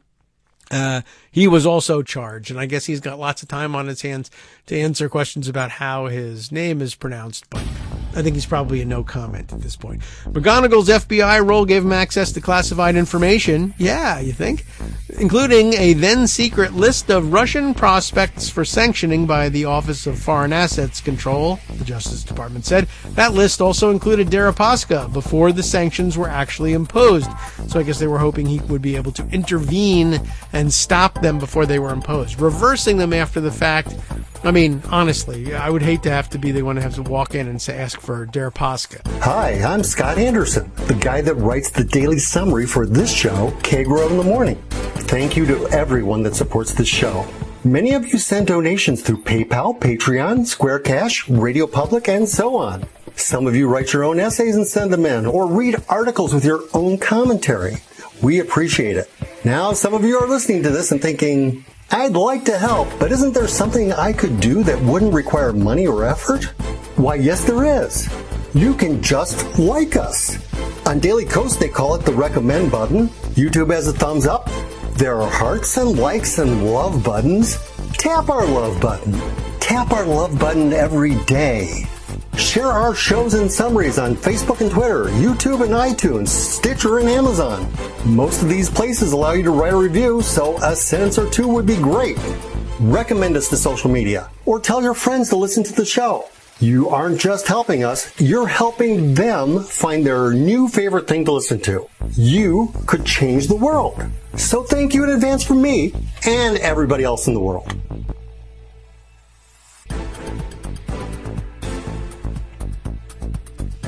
All right, welcome back now to the Kagro in the Morning Show here on Roots Radio. Yeah, as we were saying, as we were exiting, wouldn't you hate to have to be the one to walk in to ask for a pass for Oleg Deripaska at this point? Certainly at this point, in hindsight, it certainly looks ridiculous. I don't know whether it's something in 2016 if you had walked in and said, yeah, I'd like to get a pass for somebody here. I know the guy, whatever, or he's an operative, or we're paying, he's a source. I don't know, whatever your excuse would be. Or even if it's just taking an eraser and, erasing the name from the list. And somebody, sees, what name did he take? Oleg Deripaska. Oh my God. Maybe in 2016 you could have gotten away with it. Oleg Deripaska. Who the hell's that? Not inside the FBI office, but out here. We might all have said, I don't know, random Russian as far as we're concerned. But in hindsight, right? I mean, this is like, a World War II thriller. Like when there's somebody, there's a source inside Nazi Germany that's a secret, ally to try and help us win the war, and I'd like to smuggle them out and bring them over, and I need a pass for, all right, what's his name? Adolf Hitler. You mean the dentist from Gay Hitler? Yeah. No, Adolf. Well, I'm going to say no, I think, to that request, right?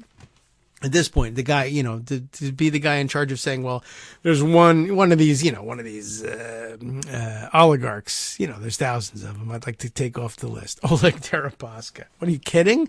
It's the one, like if there's an oligarch that people know and they don't know him. But if there was one, it would be, he's number one on the list, I would imagine. Anyway, where were we with this? Let's see. Manhattan U.S. Attorney Damian Williams said in a statement, I'm still trying to find like a good microphone position and still be able to read this. This is a weird setup, this desk. But, all right, Manhattan U.S. Attorney Damian Williams said in a statement that McGonigal and Shestakov should have known better. That's a very gentle statement. Thank you, Damian. They should have known better, given their experience in government service. Shestakov, I want to say like Shostakovich, but it's Shestakov, also pleaded not guilty. All right, sure, great, whatever. They should have known better.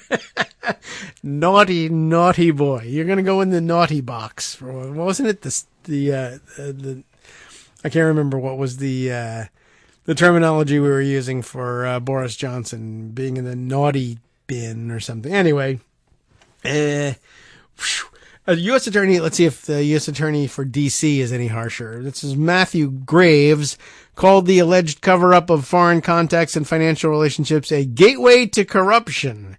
And he credited the FBI with its handling of the delicate and difficult investigation of a former high-ranking official. I mean, it's the corruption itself, of course, but it also includes the gateway. He should have known that it was more than the gateway, let's say. McGonigal is alleged to have committed the very violations he swore to investigate. That's one of the problems. While he purported to lead a workforce of FBI employees who spend their careers protecting secrets, and holding foreign adversaries accountable. Very close to saying adversaries there. This, according to the FBI Assistant Director in charge of the Los Angeles field office, Donald Alway, who announced the charges, along with Graves and the leaders of the D.C. FBI office and the Justice Department National Security Division. Asked about that case Monday, Attorney General Merrick Garland declined to comment, of course. Probably the right thing, but it's just kind of funny with Garland at this point. I'll tell you in 6 months. McGonigal faces a statutory maximum sentence of 20 years in prison on the 2 D.C. counts of falsification of records and documents, and up to 5 years in prison for each of the 7 counts of concealing material facts or making false statements. The most serious charge in the New York indictment carries a maximum possible sentence of 20 years in prison.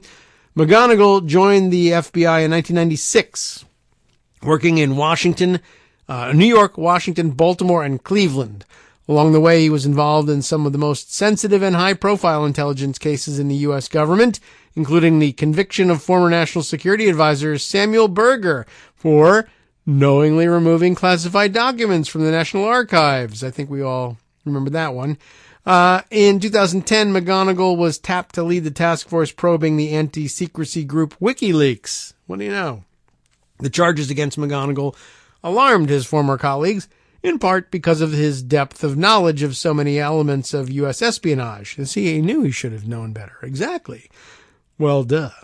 McGonigal was an expert on Russian intelligence activities targeting the United States, as well as U.S. efforts to recruit Russian spies, said several former intelligence officials who worked with him and spoke on condition of anonymity, yada, yada, yada. That is pretty incredible now, just thinking back on, well, he should have known better. Right, yeah, okay, well, you who were trying to smuggle Adolf Hitler out of Germany, you should have known better. Well, you're right.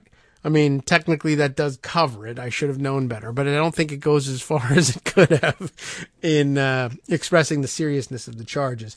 His position at the New York field office would have given him direct access to past and current recruitment efforts, work that was coordinated with the CIA, these people said. The CIA? That's right, the CIA, Sean. McGonigal was well known at the CIA among officers who dealt with Russia and counterintelligence matters, and he knew the details of some intelligence operations targeting Russia, former officials said. Wouldn't that have been interesting to Oleg Deripaska? I think so. McGonigal has not been charged with espionage, but obviously should be because he should have known better. But the former officials who worked with him said his knowledge and experience would have put him at high risk of being recruited by a foreign government. So I would venture to say that in all likelihood those charges could be brought. Will they be brought? I don't know. I mean, there's the evidentiary problem, but I mean, I'm saying even if they get past the evidence and say, yeah, there's evidence that he committed espionage here, would they charge him with it? I guess it depends on, I don't know, who's running the Justice Department at that point. Maybe it's Donald Trump. And the answer is no. He's fine. He's pardoned. McGonigal, right, has not been charged with espionage, but certainly could be. One former official noted that McGonigal was in charge of an investigation into why numerous individuals in China who were spying for the United States were arrested and taken out of commission. As part of that investigation, McGonigal would have known details about the covert systems that the CIA used to communicate with its agents, the former official said. Those systems are believed to have played a central role in exposing the agents to government authorities. And I think the implication there is, could he have sold those names to the Chinese, for instance, whether directly or through intermediaries, and taken them out? Deripaska has been a focus of FBI investigative work for many years. We're switching now to Deripaska. I don't know if my reading did not make that entirely clear, but I did say Deripaska. So yeah, let's see how many years. In 2021, agents searched 2 homes linked to him, one in DC and the other in New York. I would have done this in reverse chronological, or this is in reverse chronological. I would have done this in chronological order. The 2021 stuff, okay, whatever. We already know about that. At the time, a spokeswoman for the aluminum, there's the answer, tycoon, said the properties were owned by his relatives. By the way, he's an aluminum tycoon. They skipped the magnate joke on this one. But is he the one that was responsible for floating the idea of a massive aluminum refinery in Kentucky and getting Mitch McConnell and others, of course, on board in getting all excited about all the jobs that this mysterious Russian oligarch was going to land in Kentucky? And I think he eventually didn't, or was this a different aluminum magnate? Anyway, I guess we'll have to pull out some files of our own on Deripaska and remind ourselves what we actually know about him. Anyway, the name of Deripaska, a politically connected billionaire, came up repeatedly in recent U.S. investigations involving Russia and the 2016 presidential campaign of Donald Trump. Did you know that? Deripaska did business for years with Paul Manafort, finally getting around to that, whose tenure as Trump's campaign chairman became an intense focus of FBI investigations. A little bit, yeah. Manafort and Deripaska have both confirmed that they had a business relationship in which Manafort was paid as an investment consultant. Wink, wink. In 2014, Deripaska accused Manafort in a Cayman Islands court of taking nearly $19 million intended for investments without accounting for how they were used. And that's actually, believe it or not, the end of this report. And I imagine that I'm not saying the Washington Post didn't cover the rest of it, but it's covered elsewhere and probably should have been linked directly to this. And I don't see anything underneath that, says, read here about the weird thing that Paul Manafort did when he was accused by Oleg Deripaska, who's a bit of a mobster and a murderer, of stealing $19 million from him. And I mean, I guess you all remember the story, what happened, right? He said, I'll make it better for you. I can't give you the $19 million. That's lost. I used it already. I spent it on, shoes and jackets and Oriental rugs.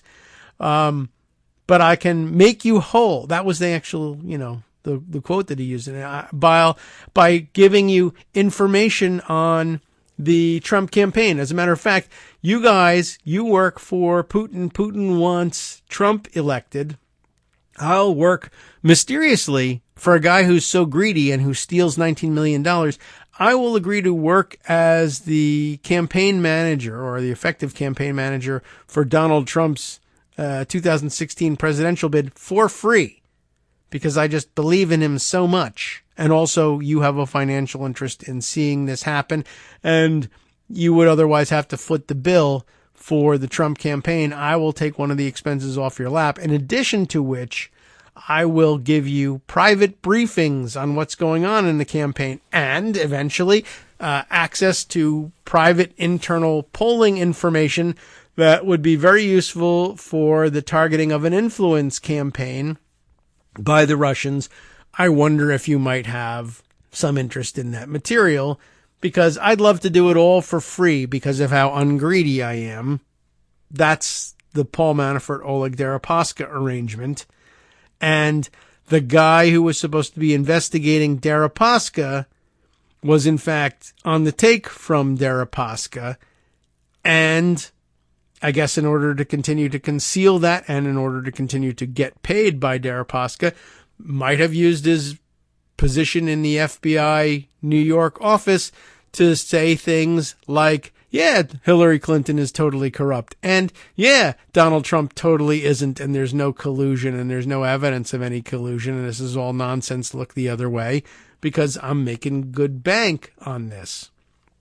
Just, one of the many implications of the story. Let's see a couple other reports on this. Where's the Business Insider edition to all this? Had I guess finally linking us to some of what really should be the major story here. Sometimes I wonder whether the people reporting on these things at the national papers are like, well, everybody knows who Oleg Deripaska is. It goes without saying. And so therefore we won't say it. And only then do they realize people don't know. But here from Business Insider, their exclusive, their version of this, inside the extramarital affair and cash-fueled double life of Charles McGonigal. None of that seemed to come through in the Washington Post report. He's the FBI spy hunter, of course, charged with taking Russian money.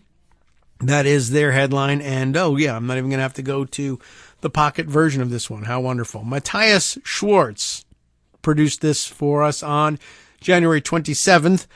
One morning in October of 2017, Trump is already president for a year here, Allison Guerriero noticed something unusual on the floor of her boyfriend's Park Slope, Brooklyn apartment, a bag full of cash.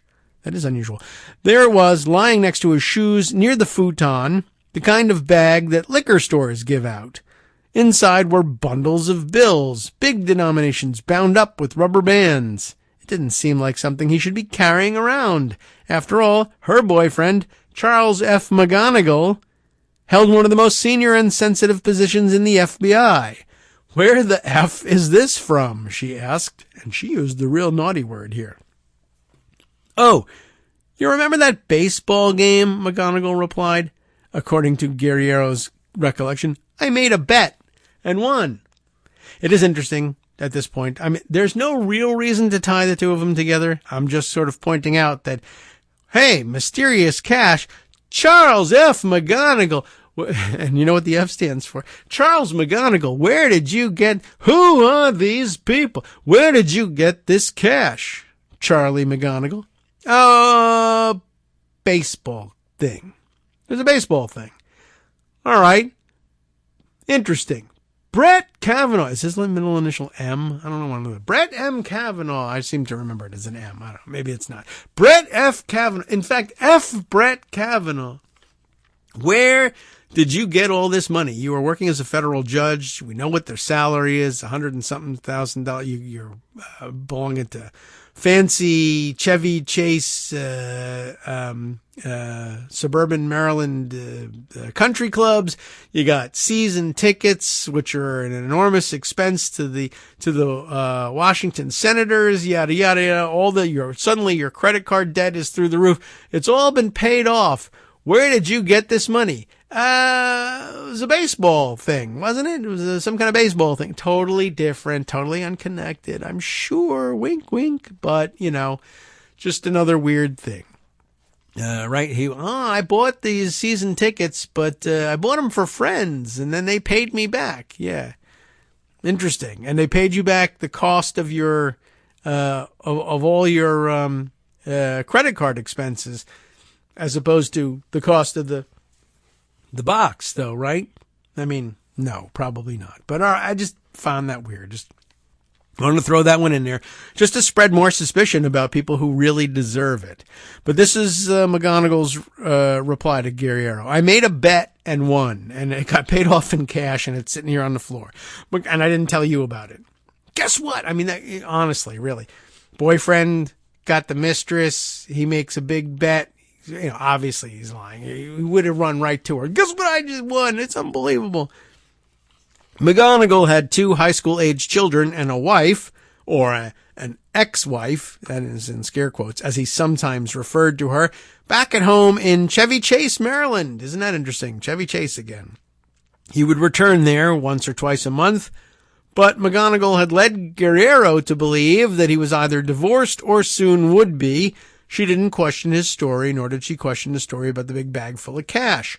A few days before, Guerriero had sat on the couch with McGonigal in the one-room garden sublet to watch McGonigal's Cleveland Indians beat the Yankees. Much later, after Guerriero's cancer diagnosis, their breakup with someone with cancer here in Washington by weirdo Republicans, and McGonigal's retirement from the FBI, McGonigal would be indicted on suspicion of, among other things, accepting $225,000 in cash from a former employee of Albania's intelligence agency. That total includes one $80,000 chunk that was allegedly handed over in a parked car outside a restaurant on October 5th, 2017. October 5th and 6th also happened to be the days when the Indians beat the Yankees in the first two games of the American League Division Series. Today, Guerriero no longer believes the bag of cash contained winnings from a sports bet. One of McGonigal's attorneys, Seth Ducharme, declined to comment. Guerriero was 44 when they met, a substitute kindergarten teacher who volunteered for law enforcement causes and was working as a contractor for a security company while living at home with her father. McGonigal, then 49 years old, had just started his new job at the New York the FBI's New York office. So, a kid, irresponsible, just youthful indiscretion, 49 years old, according to the Henry Hyde version of things. Guerriero says their affair lasted for a little more than a year. McGonigal's Brooklyn sublet may have been modest, but he lived large. He courted Guerriero at high-end restaurants. He would give her gifts of cash, $500 or $1,000 for her birthday and for Christmas. He once joked about framing his divorce papers for her as a Christmas gift, but those papers never materialized. He took her to watch New Jersey Devils hockey games in a private box. She recalls that McGonigal once gave a $100 bill to a panhandler in the street, i.e. a nice guy, right? I'm a little better off than him. I can spare $100, Guerriero remembers McGonigal saying after she expressed astonishment. That day in October wasn't the only time that Guerriero remembers McGonigal carrying large sums of cash. After he brushed her curiosity aside, she tempered her suspicions. She told herself it was probably buy money for a sting operation or a payoff for one of McGonigal's informants. This is not a bad excuse. She had dated several federal law enforcement officials before. Oh, I think I threw the several in there. I don't know if there was any, bad implications to that, but anyway, she had dated federal law enforcement officials, plural, that's enough, before. She knew not to ask too many questions about work. Charlie McGonigal knew everybody in the national security and law enforcement world, Guerriero said in an interview with Insider. He fooled them all, so why should I feel bad that he was able to deceive me? Okay.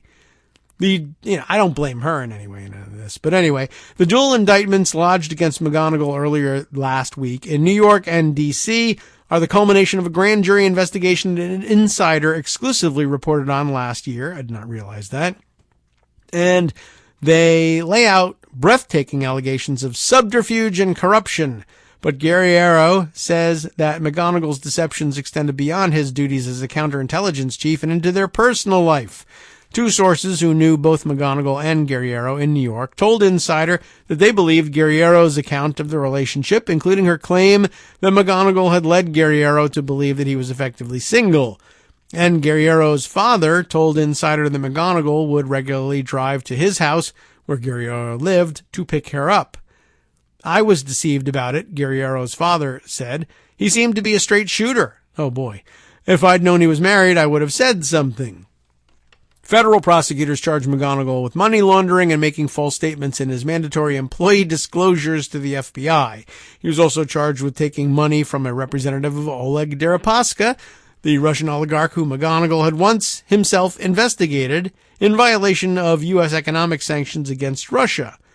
The indictment alleges that Deripaska paid him to investigate a rival oligarch. That sounds familiar too, right? He also pleaded not guilty to all charges. McGonigal was not an ordinary FBI agent. He led the WikiLeaks investigation into Chelsea Manning, as well as a search for a Chinese mole inside the CIA. While working at FBI headquarters in Washington, he played a role in opening the investigation into Trump's Russia campaign contacts that was later dubbed Operation Crossfire Hurricane. But it was McGonigal's final FBI job, special agent in charge of the counterintelligence division at the FBI's New York field office, that was his most important assignment at the Bureau. It was his job to find enemy spies and recruit his own. New York City is a global center for espionage and counterespionage, said one senior law enforcement insider who was very closely familiar with the specifics of McGonigal's role. You have visits from foreign business elites and politicians. You have the United Nations. You have ethnic populations.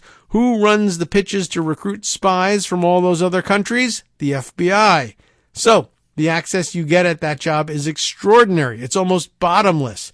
So if you're running FBI counterintelligence in New York, you can get your hands on anything you want, almost anything you want, and you don't always have to make excuses for why you're asking for it.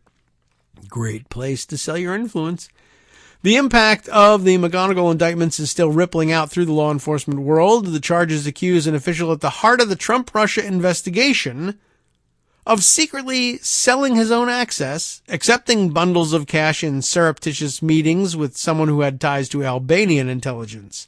McGonigal, a top-tier member of the city's law enforcement community, a man who had fully integrated himself into powerful circles of trust where favors get swapped and sensitive intelligence gets circulated, is accused of himself being on the take. If the indictments are correct, McGonigal was leading a dangerous double life right under the noses of some of the sharpest cops in America. But what might be most striking about the case against McGonigal is how cheaply he is alleged to have rented out his law enforcement powers. One indictment suggests that for $225,000, McGonigal's associates got him to lobby the Albanian prime minister about the awarding of oil field drilling licenses, and then open an FBI investigation connected to a U.S. citizen who had lobbied for one of the prime minister's political opponents. Arranging a meeting for an executive for a Bosnian pharmaceutical company with a U.S. official at the UN was said to be a pricier item. $500,000, one indictment claims. It's unclear whether that money ever materialized. In September of 2018, McGonigal left the FBI to work as the vice president at Brookfield Properties, a multi-billion-dollar real estate company. His salary there was most likely higher than what he made inside the government, but it wasn't anywhere near the C-suite or oligarch-scale money that courses through New York's penthouse condos and boardrooms. One law enforcement source estimated that McGonigal stood to make roughly $300,000 to $350,000 a year, including annual bonuses. He said he needed to make more money, said Guerriero, everyone does, who was still in the relationship with McGonigal when he left the FBI. He had 2 kids to put through college.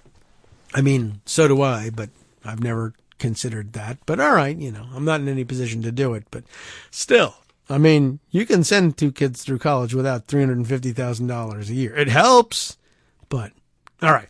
The value that McGonigal is accused of providing, his access and his pull, are clear from the indictments. One of them alleges that he arranged for the daughter of a foreign contact, a college student, to get a VIP tour of the New York City Police Department. What a lousy gift, but okay. The indictment identifies that foreign contact as Agent 1, an agent of the Russian oligarch Deripaska, former Russian diplomat and a rumored Russian intelligence officer. That description matches Evgeny Fokin, who works for EN+, a Deripaska-owned energy company, and was already linked to McGonigal and an associate in a Foreign Agents Registration Act filing from November of 2021.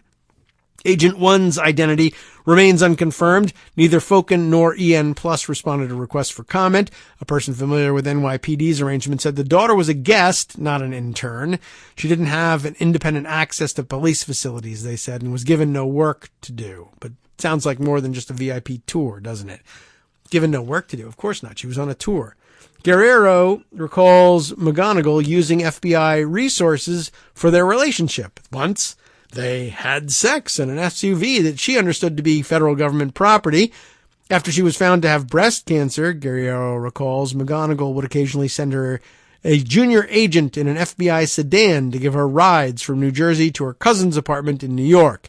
Despite the ongoing deception about his marital status, McGonigal was, quote, caring, loving, and concerned during the period of her illness, she says. In late 2018, McGonigal and Guerriero broke up. She remembers receiving an anonymous and hostile note in the mail. Soon after, McGonigal told her he was still married and had no plans to divorce his wife. I was shocked, she said. I was very much in love with him, and so I was hurt. She started drinking heavily to cope. That's too bad. A few months later, Guerriero, after a bout of drinking, dashed off an angry email to William Sweeney, who was in charge of the FBI's New York City bureau, who, she recalls, had first introduced her to McGonigal. She remembers telling Sweeney in the email that he should look into the extramarital affair. I wondered whether she was eventually going to do that. And also McGonigal's dealings with Albania, in case you were interested in something serious and real. McGonigal had already befriended Albania's prime minister and traveled to the country extensively, which really ought to be a red flag. Feelings that would appear later in one of his indictments. Guerriero told Insider that she had deleted that email. Sweeney didn't reply to a request for comment made through Sweeney's current employer, Citigroup. Insider couldn't confirm that Guerriero had sent the email or that Sweeney had received it, but regardless, by November of 2021, the FBI was looking into McGonigal. 2 agents showed up at Guerriero's door, she said, showed her a picture of McGonigal with the Albanian prime minister, interviewed her about their interactions. She also received a grand jury subpoena requesting all of her communications with McGonigal, as well as information about any payments or gifts he may have given her. I guess she's in trouble for that, too. Guerriero acknowledges that the combination of her alcohol abuse and her health problems led to some extreme behavior, including her sending hostile emails to McGonigal's family. That's not going to look good. The contents of which she cannot recall. She says, I really did go overboard. I harassed them. I'm not going to deny that. I was horrible to them. So that doesn't make her... She's no angel in all of this. I'm sure that'll come up. But yeah, anyway, the article goes on and on. There's much more. This sets us up for what I imagine will be a week's worth of discussion of this case. More to come tomorrow and From further. NetworksRadio.com. You have been listening to Kagro in the Morning with David Waldman. Yeah, we never did get to the commentary that I wanted to tell you about that. But, like I said, we're going to probably dedicate the balance of the week to that. For now, let's hand things back to Justice Putnam and his new computer over at the West Coast Cookbook and Speakeasy for him to catch you up on all of the things that I didn't get to today because I was too busy with last week. See you again tomorrow.